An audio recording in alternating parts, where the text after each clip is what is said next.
महत्वपूर्ण मुद्दा आपके सामने लेके आया हूं। आम आदमी पार्टी हमेशा ये कहती रही है कि हरियाणा अवैध शराब का धंधे का गढ़ बन गया है। हरियाणा हब बन गया है जहां पे अवैध शराब का धंधा होता है। आज एसआईटी की रिपोर्ट के अंदर ये तथ्य सामने आ गए। एसआईटी ने हमारी इस बात पे मोहर लगा दी है। एसआईटी ने बताया कि हरियाणा देश का सबसे बड़ा, हरियाणा के अंदर शराब घोटाला हुआ। शराब घोटाले के अंदर लगभग 9,500 करोड़ रुपए का घोटाला हरियाणा के अंदर हुआ।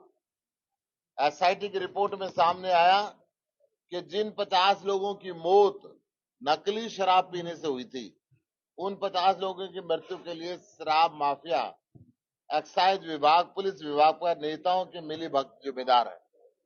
इसमें बीजेपी के नेता और उच्च अधिकारी मिलकर इन मौतों के जिम्मेदार हैं, जो 50 मौत हुई। हरियाणा सरकार शराब के घोटाले में 9,519 करोड़ रुपए के राजस्व का नुकसान हरियाणा सरकार को हुआ है, जिसपे 54 एफआईआर हुई हरियाणा में अभी तक। पिछले 4 सालों में एक भी एफआईआर के तहत बड़ी मछली पे हाथ नहीं रखा गया। जो असली कल्प्रिट है उनके ऊपर हाथ नहीं गया। ये जो शराब का धंधा है, हरियाणा से बनी हुई नकली शराब पूरे देश के अंदर जा रही है। यूपी, बिहार, गुजरात में बिकने वाली 70 से 80% नकली शराब हरियाणा से जाती है। एसआईटी ने स्पष्ट रूप से कहा है, शराब घोटाले का जिम्मेदार सीधे सीधे भारतीय जनता पार्टी के नेता और भारतीय जनता पार्टी की सरकार है। ये एसआईटी नहीं की बनाई हुई है। मैं जो तथ्य हाईकोर्ट के सामने गए उन तथ्यों की बात कर रहा हूं। हरियाणा का शराब घोटाले के तार ऊपर तक जाते हैं।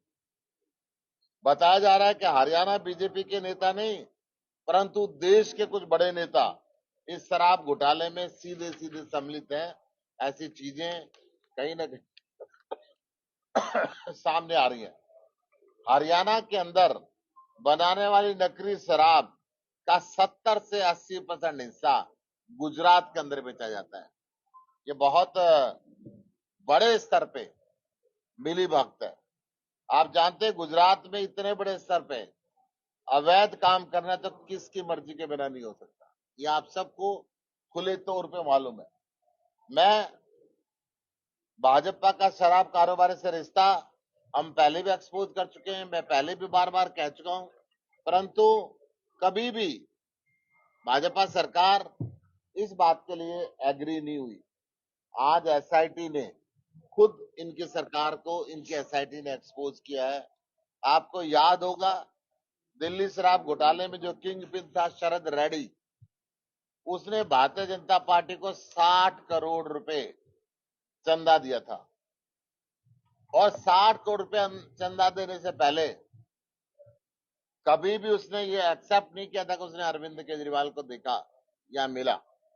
परंतु 60 करोड़ रुपए जब चंदा उसने दे दिया बीजेपी को, और उस दिन से वो कहने लगा कि मैं अरविंद केजरीवाल जी से मिला था। वो तो विदेश में रंगरलिया मचा रहा है। उसको मैरिज एनिवर्सरी सेलिब्रेट करने के लिए विदेश में जाने के लिए भेज दिया, जिसने 60 करोड़ रुपए दिए और जिसके पास 25 पैसे नहीं मिले। 1,500 अफसर रेड करते रहे। उस मुख्यमंत्री अरविंद केजरीवाल को जेल में भेज दिया और उसके खिलाफ ये शरद रेड्डी गवाह बन गया। एसआईटी ने आज इस बात पे मोहर लगा दी है कि शराब कारोबारी और भाजपा नेताओं के सीधे संबंध है।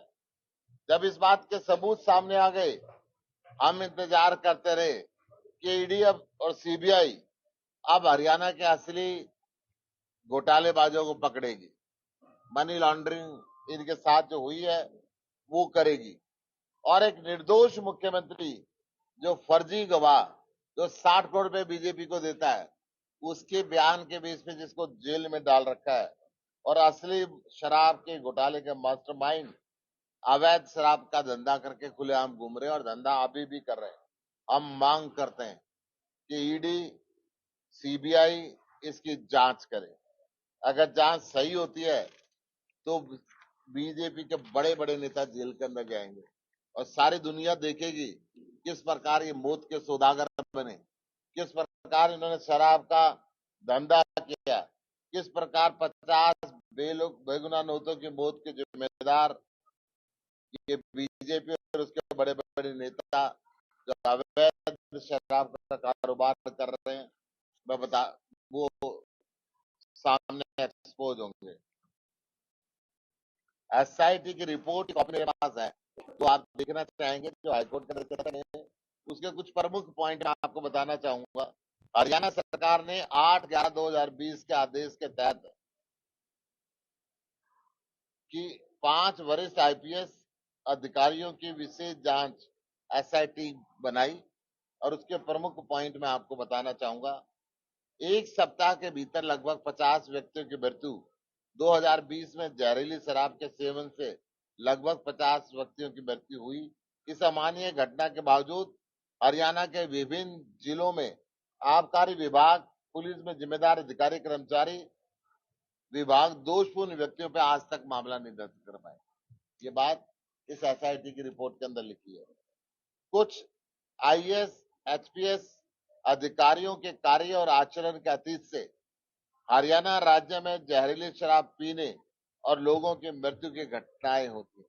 लेकिन जब एसआईटी ने ऐसी जानकारी देने की मांग की तो आबकारी अधिकारियों के साथ साथ आईएएस, एचपीएस अधिकारियों ने भी गलत जानकारी दी। यह एसआईटी करी। वरिष्ठ अधिकारियों द्वारा अधिक सहयोग प्रदान किया जा सकता, लेकिन वह उपलब्ध नहीं कराया गया, जो सिर्फ एसआईटी कार्रवाई को रोकने का प्रयास किया गया। पावरफुल लोगों की भूमिका। एसआईटी द्वारा पूछताछ के दौरान कुछ लोगों ने डर के कारण अपने बयान दर्ज करने से इनकार कर दिया।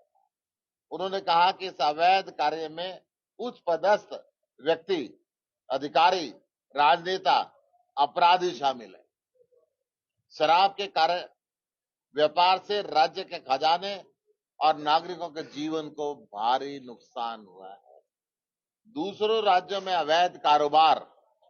पूछताछ के दौरान यह बात सामने आई कि दूसरे राज्यों में शराब का अवैध कारोबार होता है, जिसे दूसरे राज्यों में पुलिस बरामद कर एसआईटी की रिपोर्ट की। उदाहरण के लिए हरियाणा में बनने वाली नकली शराब बिहार, दिल्ली, गुजरात, झारखंड, पश्चिम बंगाल आदि राज्य के अंदर जाती है, जिससे राज्य के खजाने में हजारों करोड़ रुपए का हरियाणा को नुकसान हो रहा है। आपराधिक पृष्ठभूमि वाले व्यक्तियों द्वारा गैर कानूनी रूप से दुकानों का संचालन। जांच के दौरान यह सामने आया कि शराब की दुकानें हालांकि ई निविदा नीलामी के बाद किसी व्यक्ति या फर्म के नाम पर आवंटित की गई, लेकिन उस दुकान को संचालित करने का वास्तविक व्यक्ति अलग है।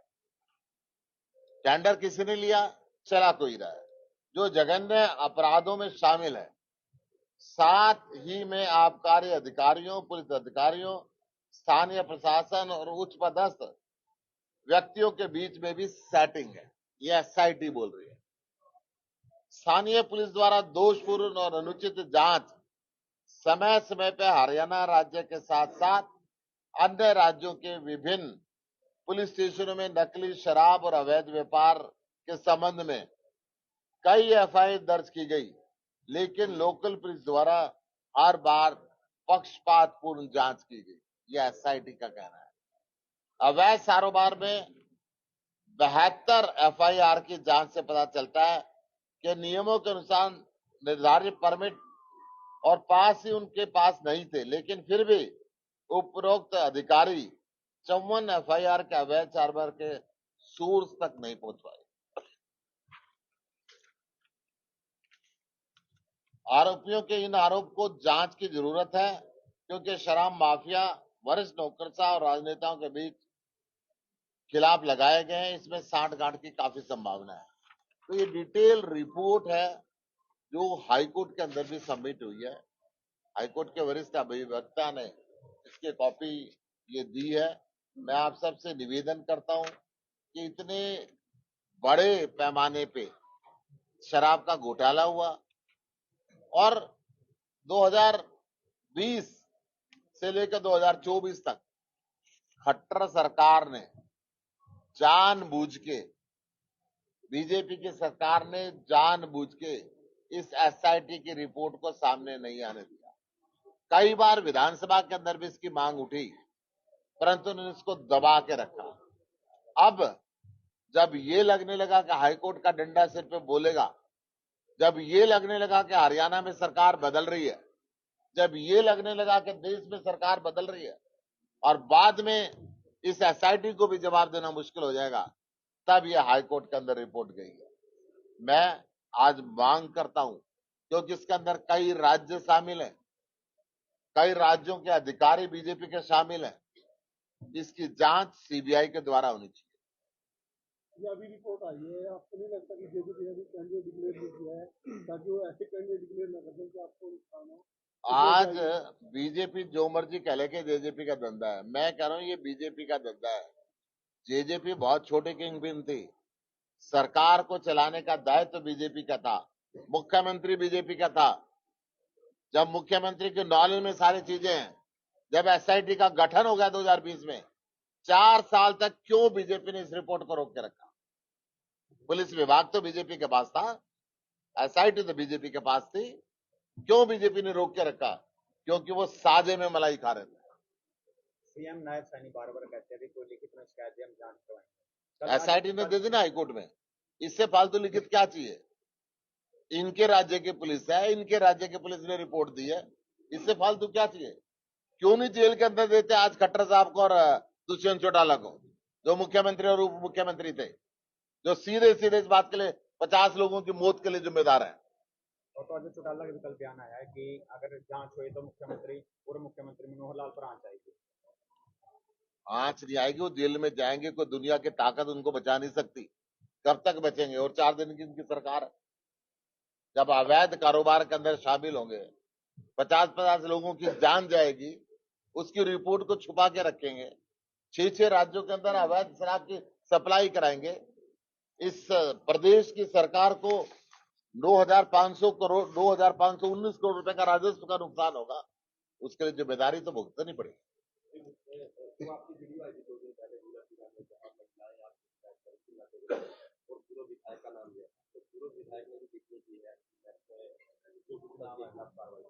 पूर्व विधायक की छूट है, वो हाईकोर्ट में जाए, सुप्रीम कोर्ट में जाए, जो मर्जी कार्रवाई करें।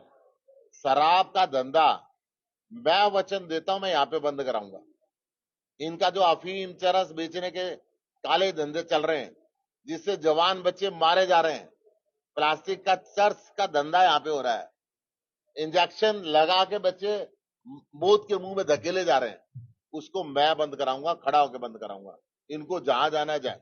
नवीन जिंदल जहां जा रहे विरोध हो रहा है, लेकिन अब हेलीकॉप्टर का सहारा लेना पड़ रहा है, सड़कों से तो विरोध हो रहा है। हेलीकॉप्टर से जाएंगे, वो अमीर व्यक्ति है, हजारों करोड़ के व्यक्ति है, सड़क पर चलने की उनको वैसे भी आदत नहीं है, ऊपर ऊपर चले। गुप्ता जी, कांग्रेस ने लिस्ट जारी की है, लेकिन करनाल से जो राजा है उनको पीओ घोषित कर दिया पुरानी फाइल को। देखिए, भाजपा हमेशा ऐसी पॉलिटिक्स करती है, डराती है, धमकाती है, मुकदमे बनाती है। ये डर की राजनीति हिंदुस्तान में कब तक चलेगी? 60-60, 70-70 साल के दुकान पे बुजुर्ग बैठे हुए हैं, कुछ भी बोलने से डरते हैं कि इनकी ईडी आ जाएगी, इनकी सीबीआई आ जाएगी। क्या ये डर आजाद हिंदुस्तान के लिए वाजिब है? क्या इस देश के लाखों वीरों ने शहादत इसलिए दी थी कि भाजपा डर के साए के अंदर लोगों को रखे? ये डर अब ज्यादा चलने वाला नहीं है।